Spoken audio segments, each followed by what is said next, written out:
مضل له ومن يضلله فلا هادي له ونشهد أن لا إله إلا الله وحده لا شريك له ونشهد أن سيدنا وإمامنا وقدوتنا محمدا عبده ورسوله صلى الله تعالى عليه وعلى آله وأصحابه وأزواجه وذرياته وبناته وأهل بيته أجمعين وبارك وسلم تسليما كثيرا كثيرا.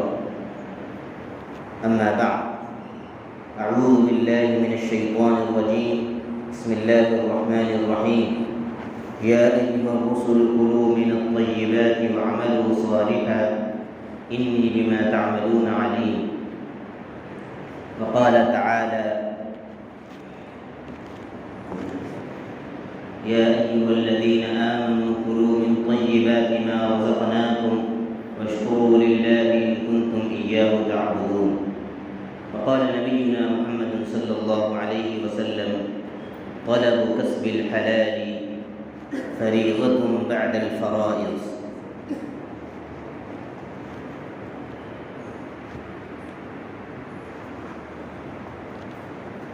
میرے محترم ایمانی بھائیوں، بزرگوں اور دوستوں، اللہ تعالیٰ نے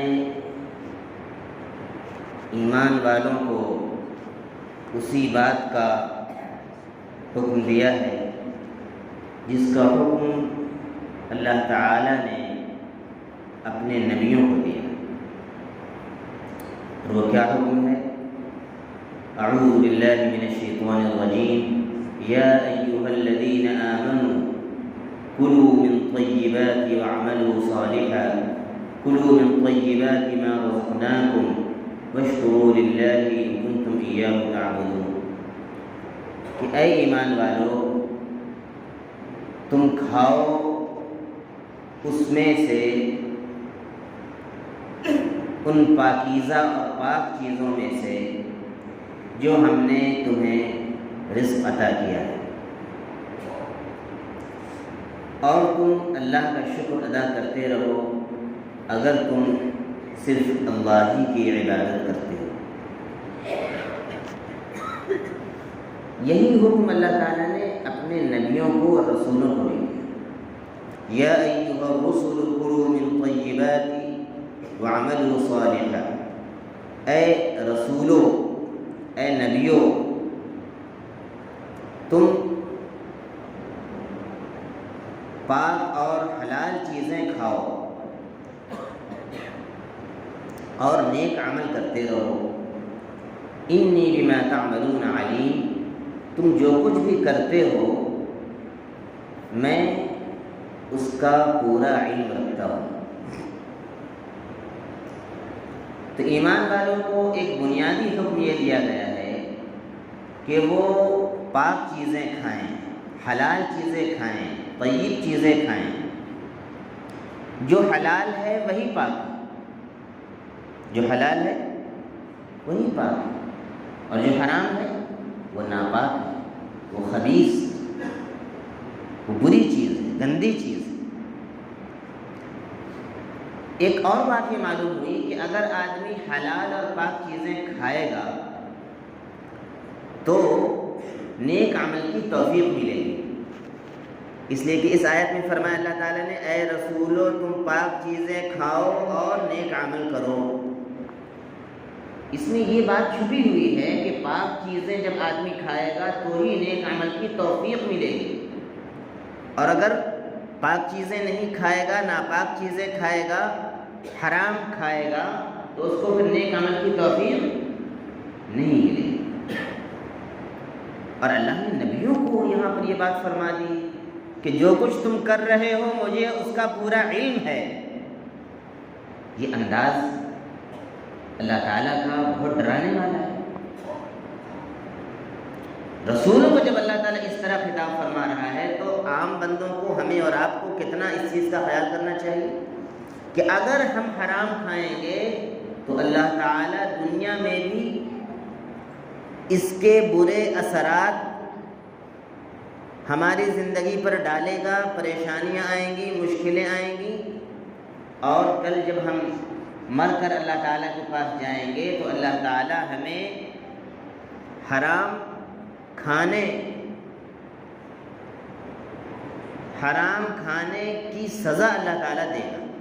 اس کا بیان قرآن مجید میں کئی مقامات پر ہے.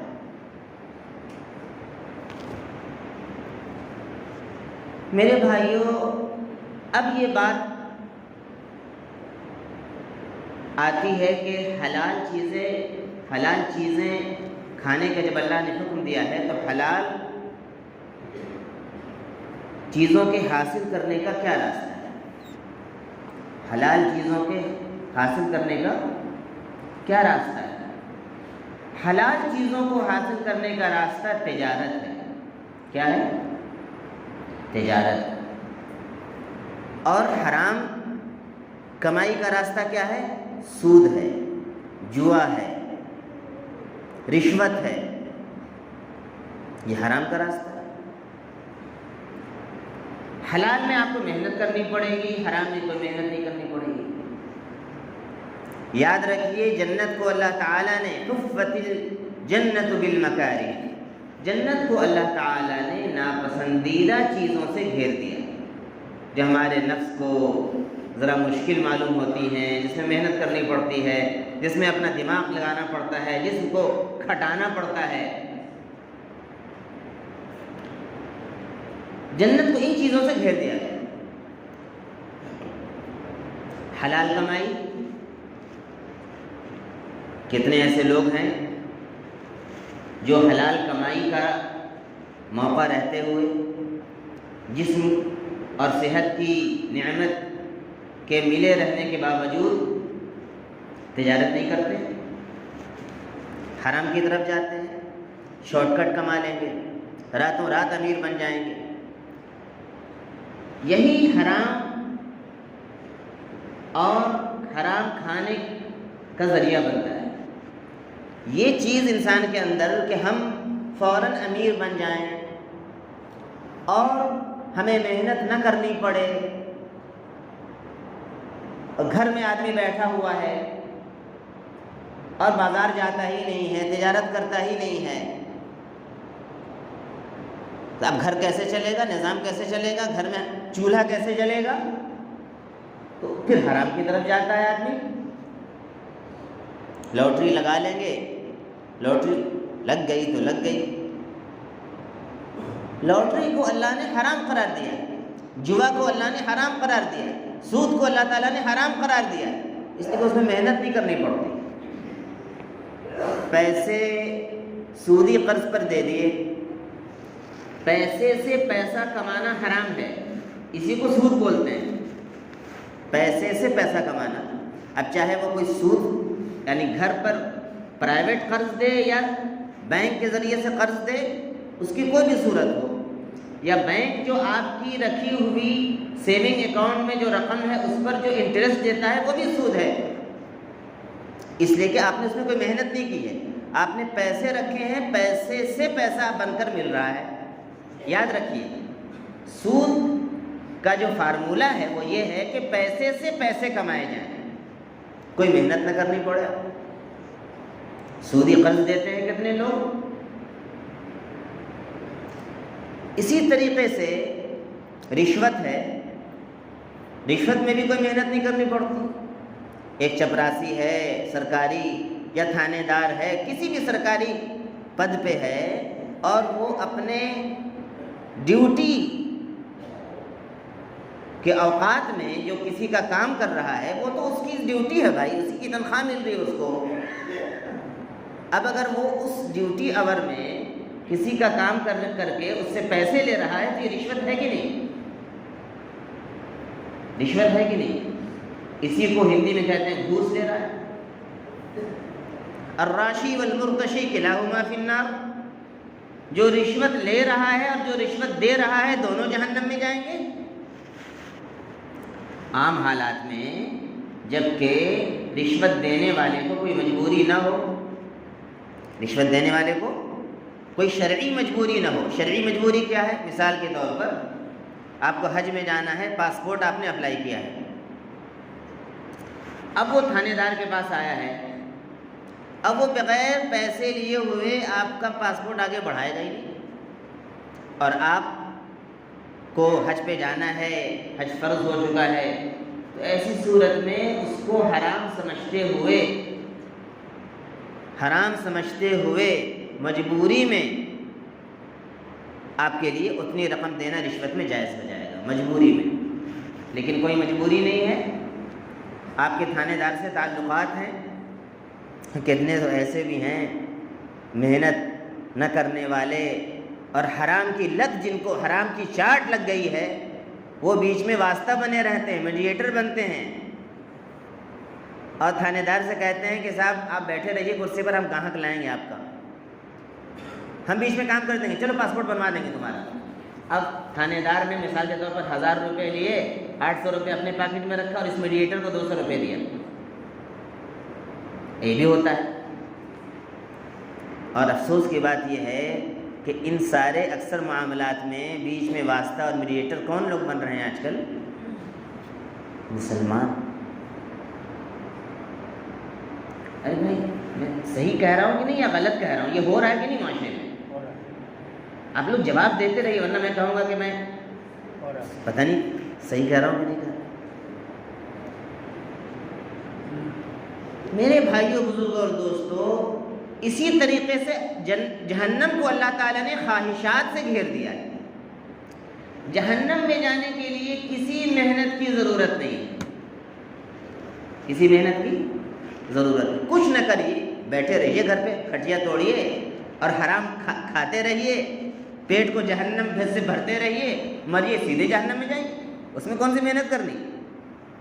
ہاں، جنت میں جانے کے لیے محنت کرنی پڑے گی، حلال میں رہنا ہے، حرام کی طرف نہیں جانا ہے جی، نماز پڑھنی ہے، زکوٰۃ ادا کرنی ہے، رمضان کا روزہ رکھنا ہے، حج فرض ہو جائے تو حج کرنا ہے، کرنا پڑے گا، اس میں نہیں کریے گا تو جنت اتنی آسان تھوڑی ہے، جنت میں جانے کے لیے محنت کرنی پڑے گی۔ مثال میں دے رہا ہوں سمجھنے کے لیے، پہاڑ پر آپ کو چڑھنا ہے، ماؤنٹ ایوریسٹ پر، ہمالیہ کی چوٹی پر ماسٹر صاحب بیٹھے ہوئے ہیں، اس کے لیے محنت کرنی پڑے گی، کیا مطلب کرنی پڑے گی کہ نہیں؟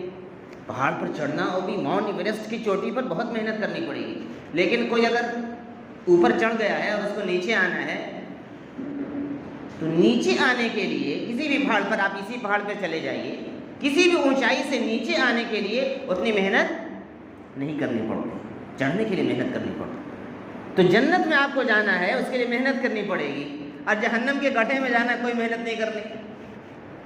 اپنی زندگی کو خواہشات کے اعتبار سے چھوڑ دیجئے، بے لگام، جیسے کافروں کی زندگی ہے، جو من میں آئے وہ کیجئے، خوب حرام کھائیے، بازار میں جوئے کے اڈے کے ہم اور آپ ٹھیکیدار بن جائیں مسلمان، غیر مسلموں سے اس حرام کے کاروبار کو چھین کے، کاروبار کہنا بھی صحیح نہیں ہے، اس حرام کام کو غیر مسلموں سے چھین کر مسلمان کرنے لگے، ٹھیکیدار بن جائیں، جوئے کے اڈے ہم سے آباد، رشوت کے لین دین میں ہم پھنسے ہوئے، اور جھوٹی گواہی دلوانے کے لیے تو بہت سارے آپ کو لوگ مل جائیں گے، چلے جائیے ذرا سا یہاں کورٹ ساکچی، کوئی گواہی آپ کو دلوانی ہے جھوٹی، الگ الگ ریٹ کے آپ کو مل جائیں گے لوگ، 500 کے، 200 کے، 100 والے بھی مل جائیں گے، چھوٹا کیس ہے تو 100 روپے۔ اور کیا بولتے ہیں اس رشوت کو؟ خرچہ پانی، چائے پینے کا پیسہ بولتے ہیں نا، چائے پینے کا پیسہ نہیں دیجیے گا، خرچہ پانی۔ ایک مسلمان اللہ کو ناراض کر رہا ہے، اللہ کی نافرمانی کر رہا ہے، حرام کا ارتکاب کر رہا ہے، اور اسے شرم نہیں آتی ہے، وہ کہتا ہے کہ اس کام پر مجھے خرچہ پانی دیجیے۔ میرے بھائیوں، بزرگوں اور دوستو، یاد رکھیے، حلال کمائی کا راستہ اللہ تعالیٰ نے تجارت اور کاروبار رکھا ہے، اور حرام کی جتنی چیزیں ہیں، رشوت ہے اور سود ہے، قمار ہے، جوا ہے، اللہ تعالیٰ نے اس کو حرام قرار دے دیا ہے۔ تجارت میں اللہ نے برکت رکھی ہے، اور سود میں بے برکتی ہے، حرام میں بے برکتی ہے۔ اور یاد رکھیے اپنی بیوی کا خرچ، اپنے بچوں کا خرچ دینا، کما کے لانا، پسینہ بہانا، مٹی کوڑیے اور کمائیے۔ اسلام کو میرے بھائی آج مسلمانوں نے سمجھا ہی نہیں ہے صحیح سے۔ ایک صحابی آئے نبی پاک صلی اللہ علیہ وسلم کی خدمت میں کہ اللہ کے رسول مجھے کچھ پیسے دے دیجئے۔ آپ نے دے دیا، پھر انہوں نے مانگا، پھر آپ نے دے دیا، پھر مانگا، آپ نے فرمایا کہ اب تو ختم ہو گیا، میرے پاس نہیں ہے۔ پھر آپ نے فرمایا کہ تمہارے گھر میں کچھ ہے؟ انہوں نے کہا اللہ کے رسول ایک مٹی کا پیالہ ہے جس سے میں پانی پیتا ہوں۔ آپ نے فرمایا جاؤ گھر سے لے آؤ۔ دیکھیے یہ ہے اسلام۔ وہ لے آئے، آپ نے فرمایا اس کو مجھ سے کون 1 درہم یا 2 درہم میں خریدے گا؟ ایک صحابی نے کہا میں 2 درہم میں خریدوں گا۔ کچھ نہیں تھا ان کے گھر میں، صرف ایک پیالہ تھا۔ آپ نے فرمایا لاؤ 2 درہم، پیالہ ان کو دے دیا۔ پھر ان صحابی سے جس کا وہ پیالہ تھا فرمایا کہ لو یہ 2 درہم، 1 درہم کا جا کے اپنے گھر کا اناج اور غلہ خرید کر گھر والوں کا پیٹ بھرو، اور 1 درہم کا جا کر کلہاڑی خرید کے لاؤ۔ اور جب خرید کر لائے کلہاڑی، آپ صلی اللہ علیہ وسلم نے دست مبارک سے اس میں دستہ لگایا جس سے پکڑا جاتا ہے لکڑی، آپ نے خود لگایا اور فرمایا کہ جاؤ جنگل میں لکڑیاں کاٹ کر لاؤ، بازار میں بیچو اور اس کو کاروبار کرو۔ یہ مانگنا اچھی بات نہیں ہے۔ اور آپ نے یہاں تک فرمایا ہے کہ اگر کوئی صحت مند رہتے ہوئے، ہٹا کٹا رہتے ہوئے تجارت کر سکتا ہے، کاروبار کر سکتا ہے، کھٹ سکتا ہے، کما سکتا ہے، اس کے باوجود اگر دستے سوال دراز کرتا ہے، بھیک مانگتا ہے، خاموش و خدوش یوم القیامہ، کل قیامت کے دن اس کے چہرے پر خروش کے نشانات ہوں گے۔ جیسے کسی کے چہرے پر شیر پنجہ مار دے اور خروش دے، کیسے نشانات ہوتے ہیں؟ کل یہ بھیک مانگنے والا، گداگری کرنے والا، جس کو ضرورت نہیں کہ وہ کما سکتا تھا، پھر بھی اس نے دیکھا کہ اس میں زیادہ انکم ہے اور مانگا اس نے، تو اللہ تعالیٰ کل قیامت کے دن بھرے مجمع میں جب پوری دنیا کے لوگ جمع ہوں گے، اللہ تعالیٰ اس کو ذلیل اور رسوا کرے۔ میرے بھائیوں، بزرگوں اور دوستوں، اللہ تعالیٰ نے تجارت میں بہت برکت رکھی۔ یمحق اللہ الربا ویربی الصدقات، اللہ تعالیٰ سود کو مٹاتا ہے اور صدقے کو بڑھاتا ہے۔ تجارت سے حاصل کیا ہوا مال جب آپ کھائیں گے تو یہ پاک ہے، یہ طیب ہے، اس سے جو خون بنے گا وہ اوریجنل خون بنے گا، اور پھر اس سے آپ نیک عمل کرنے کی توفیق ملے گی، آپ کو سجدے کی توفیق ملے گی، آپ کو روزے کی توفیق ملے گی، آپ کو حج اور زکوٰۃ کی توفیق ملے گی۔ اور اگر آپ حرام کھا رہے ہیں، حرام خون بن رہا ہے، تو یاد رکھیے 1000 جلسے ہو جائیں، 1000 تقریریں ہو جائیں، معاشرہ وہیں کا وہیں رہے گا، سماج وہیں کا وہیں رہے گا۔ اس سماج میں کبھی بھی ترقی نہیں ہو سکتی جہاں حرام غذا کھائی جاتی ہے، یاد رکھیے۔ بہت سے لوگ یہ سوال کرتے ہیں، امام صاحب اتنے زمانے سے تقریریں ہو رہی ہیں، جلسے ہو رہے ہیں، لیکن سدھار نہیں ہو رہا ہے۔ اور بہت سے لوگ تب یہ کہنے لگے ہیں، خود بستی کے لوگ یہ کہتے ہیں ایک دوسرے سے، یہاں کے لوگ نہیں سدھریں گے، جتنا بھی امام صاحب تقریر کر لیں۔ کتنے لوگ ہم سے کہتے ہیں کہ ہم نے جتنا بھی سمجھا لیں، یہاں کا لوگ سدھرنے والا نہیں۔ یہ صرف یہی کی بات نہیں، یاد رکھیے، دنیا کے کسی کونے میں بھی اگر حرام کھایا جا رہا ہے، اس معاشرے کو دنیا کی کوئی طاقت نہیں اٹھا سکتی۔ آپ بڑے سے بڑے پیر کو بیٹھا لیجئے، بڑی سے بڑی کانفرنس کر لیجئے، اس معاشرے کو کوئی بھی نیک عمل کی طرف نہیں لا سکتی ہے کھینچ کر۔ یہاں جماعتیں کب سے کام کر رہی ہیں؟ بہت سے لوگ جمشید پور سے آتے ہیں، کہتے ہیں سری لنکا میں جب کام شروع ہوا تھا تبلیغی جماعت کا، اس وقت سے ہلدی پوکھر میں تبلیغی جماعت کا کام ہے، لیکن ہلدی پوکھر وہیں کا وہیں ہے، وہیں کا وہیں ہے۔ تھوڑے سے کچھ لوگ آ گئے ماشاءاللہ، آج بھی گنے چنے لوگ ہیں جو ایمان کی بات کرتے ہیں۔ کچھ لوگ بیچارے اللہ تعالیٰ جزائے خیر دے، ہمارے سلسلے کے لوگ ہیں، کچھ لوگ ذکر اور مراقبے میں بیٹھے رہتے ہیں، اور ماشاءاللہ ایک بڑی تعداد ہے جو فرائض میں بھی آتی ہے، لیکن اکثریت ابھی بھی 80% نہیں آ رہی ہے مسجد، اور ہم ہی لوگ ایک دوسرے سے مایوس بھی ہو چکے ہیں، نہیں امام صاحب نہیں ہوگا، چھوڑ دیجیے۔ ارے بھائی، مسئلہ امام صاحب کا نہیں ہے، امام صاحب کے مسئلہ یہاں کہاں پر پانی مر رہا ہے، کہاں پر اصل وجہ ہے، اس کو تلاش کیجیے۔ حرام غذا پیٹ میں جا رہا ہے، حرام کی کمائی لوگ نہیں چھوڑ رہے، جب تک حرام کمائی نہیں چھوٹے گی اس وقت تک ہمارے اندر تبدیلی نہیں پیدا ہوگی۔ یہ لکھ لیجیے آپ، اور یہ بات میں اپنی طرف سے نہیں کہہ رہا ہوں، کئی مرتبہ یہ حدیث آپ نے سنی ہوگی، میں نے بھی سنائی ہے الحمدللہ، کہ ایک شخص لمبے سفر سے آیا ہے، بکھرے بال، پراگندہ حال، اور اللہ سے دعا کر رہا ہے، یا رب یا رب یا رب۔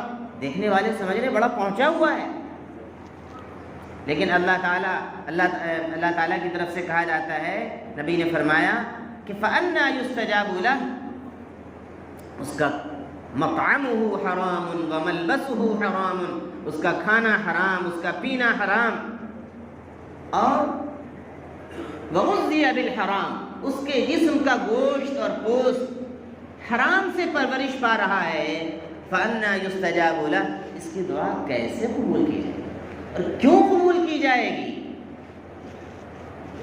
دعا قبول نہیں ہوگی، نماز بھی قبول نہیں ہوگی۔ یاد رکھیے، اگر کوئی حرام کھا رہا ہے، لاٹری بھی اٹھ رہی ہے اور نماز بھی پڑھ رہا ہے، اس کی نماز بھی قبول نہیں۔ ہم کس پھیر میں ہیں؟ اللہ تعالیٰ کو دھوکہ دے رہے ہیں ہم، اللہ تعالیٰ کو دھوکہ دے رہے ہیں۔ میرے بھائیوں، بزرگوں اور دوستوں، اس بات کو اچھی طرح سمجھنے کی ضرورت ہے کہ جب تک ہم اور آپ حرام نہیں چھوڑیں گے اور حلال کو اختیار نہیں کریں گے، اس وقت تک ہماری زندگی میں کوئی تبدیلی نہیں پیدا ہو سکتی۔ تجارت کو اللہ تعالیٰ نے احل اللہ البیع، تجارت کو حلال کیا ہے، وحرم الربا، اور سود کو حرام قرار دیا، اور حلال کمائی کو اختیار کرنا فریضۃ بعد الفرائض، نماز، روزے، حج، زکوٰۃ کے بعد ایک فریضہ ہے۔ یاد رکھیے، بہت سے لوگ یہ سمجھتے ہیں کہ ایک آدمی جو کاروبار کر رہا ہے، یہ دنیا کا کام کر رہا ہے۔ جی، اگر نماز کے ساتھ ہے، زکوٰۃ کے ساتھ ہے، اور حرام نہیں ہے اس کی زندگی میں، تو یہ عین دین کا کام کر رہا ہے۔ یاد رکھیے، اپنی دکان پر جو بیٹھا ہے، کاروبار اور ہاٹ میں جو جا رہا ہے، پسینہ بہا رہا ہے، یہ بہت بڑا اللہ کا ولی ہے، آپ کو نہیں معلوم، اور نماز بھی پڑھتا ہے، یہ بہت بڑا اللہ کا ولی ہے، یہ حلال کھا رہا ہے۔ اس کا کیا مقام ہے اللہ تعالیٰ کے یہاں؟ اللہ کے رسول صلی اللہ علیہ وسلم نے فرمایا، التاجر الصدوق الامین، وہ کاروبار کرنے والا، وہ تاجر جو اپنے کاروبار میں سچ بولتا ہے، جھوٹ نہیں بولتا ہے۔ اتنے کا ہم کو پڑا ہے، جھوٹ بول رہا ہے، اتنے میں ہم آپ کو دے رہے ہیں، یہ بتانے کی کیا ضرورت ہے؟ آپ بولیے بھائی اتنی قیمت ہے، آپ کو پسند آئے لیجئے۔ یقین رکھیے کہ گاہک اللہ بھیجتا ہے، اس کے دل میں اللہ ڈالے گا کہ خریدو۔ کمپٹیشن مارکیٹ ہے، آپ کی طرح اور بھی دکانیں ہیں، آپ یقین کر کے بیٹھیے کہ رازق اللہ ہے، گھوم پھر کے وہ آپ کے یہاں آئے گا، مان لے گا۔ اب کیوں پریشان ہوتے ہیں؟ تجارت میں صبر ہے، تجارت میں برداشت ہے، لیکن تجارت ہی کا راستہ ہے، اس کے ذریعے سے اللہ تعالیٰ حلال کمائی دیتے ہیں، حلال روزی دیتے ہیں ہمیں۔ طلب کسب الحلال فریضۃ بعد الفرائض، اگر نماز کے ساتھ کاروبار ہے، زکوٰۃ کے ساتھ کاروبار ہے، تو یہ کاروبار کرنا عین دین ہے، عین دین ہے۔ یا کوئی ملازمت کر رہا ہے، کوئی بھی حلال پیشہ اس نے اختیار کر رکھا ہے، اور وہ نمازوں کے ساتھ اس کی زندگی ہے، زکوٰۃ کے ساتھ اس کی زندگی ہے، روزے کے ساتھ اس کی زندگی ہے۔ ان الذین آمنوا وعملوا الصالحات، بے شک وہ لوگ جو ایمان لائے اور جنہوں نے نیک عمل کیا، واقاموا الصلاۃ، نماز کو قائم کیا، وآتوا الزکاۃ، اور زکوٰۃ کو ادا کیا، لہم اجرہم عند ربہم، ان کا اجر ان کے رب کے پاس ہے، ولا خوف علیہم ولا هم يحزنون، اور ان پر نہ کسی قسم کا خوف ہوگا آگے کا کہ آگے کیا ہوگا، ولا هم يحزنون، اور نہ پیچھے کا ان کو غم ہوگا۔ تو التاجر الصدیق الامین، جو تاجر اپنی تجارت میں سچ بولتا ہے اور امانت داری اختیار کرتا ہے، مال جیسا کا ہے ویسا پیش کر دیتا ہے، ایسا نہیں کہ چینج کر دے، اس میں امانت میں خیانت کر رہا ہے، دکھا رہا ہے کچھ، بیچ رہا ہے کچھ، اوپر کی پیکنگ کچھ ہے اندر سے کچھ ہے، دھوکہ دھڑی نہیں کرتا ہے۔ مع النبیین والصدیقین والشہداء، ایسا سچا اور امانت دار تاجر کل قیامت کے دن نبیوں کے ساتھ ہوگا، والصدیقین اور صحابہ کے ساتھ ہوگا، والشہداء اور شہیدوں کے ساتھ ہوگا، والصالحین اور بزرگوں کے ساتھ ہوگا، اولیاء کے ساتھ ہوگا۔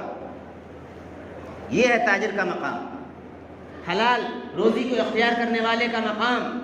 دین کو صحیح طور پر سمجھنے کی ضرورت ہے میرے بھائیوں، اور وہ راستہ اختیار کرنے کی ضرورت ہے جو راستہ نبی پاک صلی اللہ علیہ وسلم نے بتایا ہے، اور جو حلال کا راستہ ہے، اور حرام سے ہمیں ہر حال میں بچنا ہوگا تاکہ دنیا میں بھی اللہ تعالی ہمیں کامیاب کرے، اپنے بچوں کی بھی خوشیاں دے، اور اللہ تعالی مرنے کے بعد آخرت میں بھی ہمیں کامیاب کرے۔ اللہ تعالی ہم سبوں کو ان باتوں کو اچھی طرح سے سمجھنے کی اور قرآن و حدیث کا مطالعہ کرنے کی اور علماء حق سے ان کو معلوم کرنے کی توفیق عطا فرمائے۔